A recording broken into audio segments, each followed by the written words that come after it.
자, 여러분 얼마 전에 굉장히 유명한 프로그램이 하나 이제 전국적으로 떠들썩했었어요.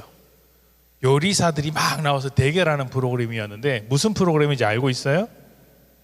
어떤 프로그램이죠? 자, 흑백 요리사라는 프로그램이에요. 우리가 잘 아는 백종원 아저씨도 나오고 유명한 셰프들이 나와서 요리사분들이 나와서 흑팀과 백팀으로 나눠서 요리 대결을 막 하는 거예요. 여러분 본 적이 있어요? 자, 보지는 못했어도 들어본 적 있는 친구도 있었을 거고, 또 편의점 가서 이분들이 만든 음식을 판매하는 것도 본 적이 있을 거예요. 목사님도 보지는 않았지만 몇몇 가지 장면을 보면서 와, 저 음식은 진짜 맛있겠다, 저거 정말 맛있게 보인다 라는 것들이 몇 개 있었거든요. 자, 거기 나온 음식들이 이런 음식들이 있었어요. 처음 보는 음식들이었는데 맛있게 보였어요. 자, 이 요리사들이 만든 음식이에요. 여러분 맛있어 보여요? 어떤 음식일까요? 저건 떡볶이래요. 근데 우리가 생각하는 떡볶이랑 전혀 다른 떡볶이래요. 자, 그리고 이거는 아무튼 이제 양갈비 같은 갈비 음식이고요. 또 이런 음식도 있대요. 자, 미역국인데 우리가 알고 있는 미역국이랑 전혀 다른 미역국을 소개하는 거예요. 굉장히 부드럽고 맛있는 음식이라고 해요. 요리사분들이 자기의 실력을 최대한 발휘해서 상상력을 동원해서 우리가 알고 있지만 새로 접하는 음식들, 아니면 우리가 만나보지 못했던 수많은 음식들을 만들어 봤던 거죠. 자, 이런 음식도 있었어요. 되게 뭔가 특별해 보이죠? 자, 여러분들이 이 모든 음식 중에서 하나를 꼽으라면 어떤 음식을 꼽겠어요? 자, 이런 음식도 있고요, 이런 음식도 있고 이런 음식도 있어요. 어떤 걸 여러분들은 가장 먼저 선택하겠어요? 모르겠죠? 자, 그러면 여러분들이 좋아하는 음식은 뭐예요? 이거 말고도 여러분들이 좋아하는 음식, 나 이 음식 좋아해요. 치킨 있고요, 또 갈비, 또 안 들려요. 홍시. 홍시. 야, 홍시를 좋아한다고? 너 맛을 아는구나. 홍시 맛있지. 또 다른 친구는? 자, 좋아요. 자, 이렇게 많은 음식이 있죠. 목사님이 좋아하는 음식이 하나 있어요. 목사님은 어떤 거 좋아할 거예요? 다 좋아하겠지만 특별히 가리는 음식 없지만 목사님이 좋아하는 음식 하나를 꼽으라면 짠, 이게 뭐죠? 라면이에요.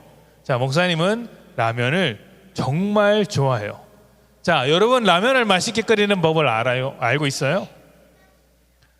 자, 라면을 틀렸어요. 라면을 먼저 끓이려면 물을 먼저 넣어야 돼요. 자, 라면을 끓일 때 누구나 어떻게 하면 라면을 맛있게 끓이는지 모든 사람이 각자의 방법을 가지고 있어요. 목사님은 어렸을 때는 라면에다 꼭 다진 마늘을 넣었어요. 다진 마늘을 넣으면 그게 그렇게 맛있었어요. 또 제 친구 중에는 라면을 끓이고 면을 끓인 다음에 불을 끄고 계란을 넣는 친구가 있었어요. 아주 특별한 맛이 났어요. 자기만의 레시피를 다 가지고 있는 거죠. 어떤 사람은 콩나물 한 움큼을 넣기도 하고, 또 어떤 사람은 고춧가루를 하나 탁 넣기도 하고, 어떤 사람은 물을 이렇게 넣고 저렇게 넣고, 어떤 사람은 요즘 유행하는 대로 두 가지 라면을 섞어서 먹는 사람도 있었어요. 각자의 레시피를 가지고 있는 거죠. 그런데 사실 요리를 전문적으로 하는 사람들은 다 이렇게 말을 해요. 라면을 가장 맛있게 끓이는 방법은 무엇이냐면 뒤에 나온 설명서대로 끓이는 방법이래요. 뒤에 나온 설명서대로 끓이는 것이 라면을 가장 맛있게 제대로 끓이는 방법이다라고 이야기를 하는 거죠. 그러면 라면을 어떻게 끓이는 것일까요? 보니까 물은 550ml 정도 넣고 끓인 다음에 면과 이 모든 것을 면과 스프를 넣고 몇 분? 4분 30초를 끓이면 아주 진한 소고기 국물 맛, 맛있는 라면이 된다라고 소개를 해요. 그러니까 무슨 말이에요? 맛있는 라면을 끓이기 위해서는 얼마를 기다려야 해요? 4분 30초를 기다려야 한다고 해요. 만약 내가 그 4분 30초를 기다리지 못하면 어떤 라면을 먹을까요? 좀 덜 익은 라면, 제일 맛있는 라면이 아니라 조금 부족한 라면을 먹게 된다라고 설명서에서 이야기하는 거예요. 맛있는 라면, 이 라면을 가장 맛있게 먹는 방법은 4분 30초를 끓이는 것이죠. 그런데 성격이 너무 급한 사람은 4분 30초 못 기다리고 1분 기다린 다음에 대충 퀴퀴퀴 해서 막 먹어요. 그러면 맛있는 라면을 먹지 못하는 것이죠. 자, 그런데 여러분, 이거 꼭 라면에서만 일어나는 일은 아니에요. 여러분이 식당에 갔어요. 앞에 나온 유명한 요리사들이 음식을 만드는 식당에 갔어요. 거기서 요리사들이 음식을 만드는 시간이 있을 텐데 여러분이 그 시간을 기다리지 못하고 빨리 음식을 주세요라고 하면 어떻게 될까요? 완성된 요리가 나오는 게 아니라 재료가 그대로 나올 수도 있어요. 삼겹살 집에 가서 삼겹살을 구워 먹는데 나는 너무 성격이 급하기 때문에 굽는 시간 동안 기다릴 수 없어라고 해서 칙칙해서 먹으면 어떻게 될까요? 잘못하면 탈이 날 수도 있죠. 맛있는 음식을 먹으려면 반드시 기다리는 시간이 필요해요. 유명한 식당에 가서 줄을 서서 기다리는 것도 맛있는 음식을 먹기 위한 것이고 맛있는 요리를 기다리는 시간도 필요하다는 것이죠. 그러면 우리는 알 수 있어요. 아, 내가 맛있는 음식을 얻기 위해선 또 좋은 것을 얻기 위해서는 무엇이 필요하다고요? 기다림이라는 것이 필요해요. 기다림. 기다려주는 시간이 있어야 한다는 것이죠. 라면이 익는 시간, 음식을 만드는 시간 뿐만 아니라 과일이 익는 시간, 곡식이 익는 시간, 이렇게 익어가는 시간을 기다려줄 수 있을 때 우리는 맛있는 것을 먹을 수 있어요. 반대로 이 기다리지 못하면 언제나 미완성된 것, 부족한 것을 먹게 될 것이라는 것을 발견할 수 있어요. 자, 오늘은 그만큼 기다림, 참는 것이 중요하다는 것이죠. 자, 오늘은 성령의 열매 중에서 바로 오래 참음에 대한 이야기를 할 거예요. 자, 말씀을 다시 한번 읽어볼게요. 목사님이 큰 소리로 읽어보겠습니다. 여러분 눈으로 따라 읽어주세요. 우리 주 예수 그리스도께 감사를 드립니다. 그분은 나를 충성자로 여기시고 그분을 섬길 수 있도록 하셨으며 필요한 힘까지 주셨습니다. 예수님을 만나기 전에 나는 그리스도를 욕하고 핍박하며 온갖 방법으로 믿는 자들을 괴롭혔습니다. 그러나 하나님께서는 내게 자비를 베푸시고 내가 한 일들을 용서해 주셨습니다. 왜냐하면 그것은 내가 믿지 않은 때에 모르고 저지른 일들이기 때문입니다. 주님의 은혜가 나의 마음가운데 가득 차고 넘쳤습니다. 그 은혜와 함께 그리스도 예수 안에서 믿음과 사랑도 내 속에 솟아났습니다. 모든 사람들이 진심으로 받아들여야 할 말은 예수 그리스도께서 죄인을 구하려 이 땅에 오셨다는 것입니다. 나는 그 죄인 중에서도 가장 큰 죄인이었습니다. 아멘. 자, 바울이 어떤 사람이었다고 이야기를 해요? 예수를 믿기 전에 나는 어떤 사람이었어요? 자, 13절에 보면 예수님을 만나기 전에 나는 그리스도를 욕하고 핍박하고 막 괴롭혔다는 거예요. 온갖 방법으로 믿는 자들을 괴롭혔습니다 라고 이야기를 해요. 실제로 바울은 이렇게 집집마다 돌아다니면서 예수님을 믿는 사람들을 끌고 나왔어요. 그리고 감옥에 보내기도 하고 사람들 앞에 세워서 막 매질하기도 하고 또 심각한 경우에는 그를 불러서 아주 돌을 던져서 죽이는 일도 있었어요. 사형에 처했던 것이죠. 이 일에 가장 적극적으로 움직였던 사람이 바로 바울이에요. 바울. 그런데 바울이 이렇게 예수님께서 예수님을 믿는 사람들을 막 공격했는데 그런데 예수님은 이 바울에게 다가오셔서 아주 중요한 일을 맡기셨다고 이야기를 해요. 자, 바울은 얼마나 심했냐면 자신을 어떤 사람과 같다고 이야기했어요? 마지막에 죄인 중에서도 가장 큰 무엇이었다고요? 죄인. 근데 성경의 다른 말씀을 보면 나는 죄인 중에서도 괴물이었다. 괴물 중에 괴물, 괴수 중에 괴수였다. 나는 정말 잔인한 사람이었고 무서운 사람이었다라고 이야기를 해요. 자, 그런데 예수님께서 그런 괴물과 같았던 바울에게 중요한 일을 맡기셨대요. 여러분, 중요한 일을 맡기려면 어떤 사람을 맡겨야 돼요?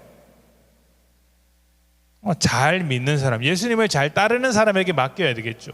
근데 지금 예수님은 예수님을 믿는 사람들을 막 괴롭히고 있는 그 바울에게 중요한 일을 맡겼다고 해요. 이건 참 놀라운 일이에요. 그러면 예수님께서 바울에게 중요한 일을 맡기신 이유가 무엇일까요? 왜 맡기셨을까요? 여기에 아주 중요한 비밀이 있어요.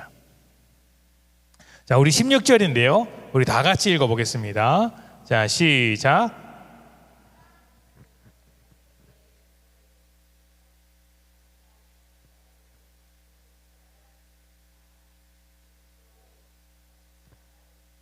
구주를 믿고 영원한 생명을 얻게 될 사람들에게 본을 보여주시려 했던 것입니다. 자, 바울은 예수님을 믿지 않았고 예수님을 믿지 않는 사람들을, 예수님을 믿는 사람들을 잡으러 다녔어요. 그러니까 예수님을 믿는 사람들 입장에서는 바울을 만나서 될까요? 안 될까요? 안 되죠. 그리고 예수님을 믿지 않는 사람들 입장에서는 바울은 아주 이렇게 확실한 사람이었어요. 근데 그런 바울을 딱 예수님께서 불러다가 내가 너에게 중요한 일을 맡길 거야 라고 하시는 것이죠. 상식적으로 이해가 되지 않지만 예수님은 이런 생각을 가지고 계셨어요. 뒤에 보면요, 빨간 글씨 말고 뒤에 보면 그리스도 예수께서는 누구를 통해? 나를 통해, 바울을 통해 예수님을 믿고 영원한 생명을 얻게 될 사람들에게 본을 보여주시려고 했대요. 그러니까 예수님은 이렇게 자기를 괴롭히는 바울과 같은 사람도 사랑하시는 분이야. 예수님은 자기를 괴롭히는 바울과 같은 사람도 변화시킬 수 있는 분이야 라는 것을 바울을 통해서 보여주시는 거예요. 나를 괴롭히는 사람을 바꾸실 수 있는 능력을 가지고 계시다는 것이죠. 그런데 중요한 게 있어요. 이렇게 바울을 변화시키려고 했던 예수님께서 바울에 대해서 어떻게 하셨길래 바울이 변화될 수 있었을까요? 16절 처음에 빨간 글씨를 큰 소리로 읽어봅시다. 자, 시작.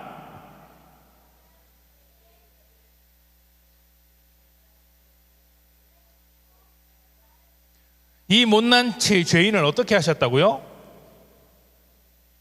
오래 참고 기다려 주셨대요. 오래 참고 기다려 주는 것. 사실 바울은 큰 잘못과 죄를 저지른 사람이었어요. 그런데 예수님께서는, 하나님께서는 바울을 오래 참아 주셨고 기다려 주셨죠. 기다려 주셨어요. 이렇게 기다려 주시는 것은요, 예수님을 믿고 변화될 수 있는 기회를 주시는 거예요. 기회를. 예수님께서 바울을 기다려 주셨듯이 우리도 마찬가지예요. 예수님도 지금 우리를 기다려 주고 계세요. 하나님 보시기에 우리는 완벽한 사람일까요? 완벽하지 않은 사람일까요? 완벽하지 않아요. 때로는 잘못도 하고 나쁜 말도 하고 죄를 지을 때가 있죠. 그래서 이렇게 행동할 때가 많아요.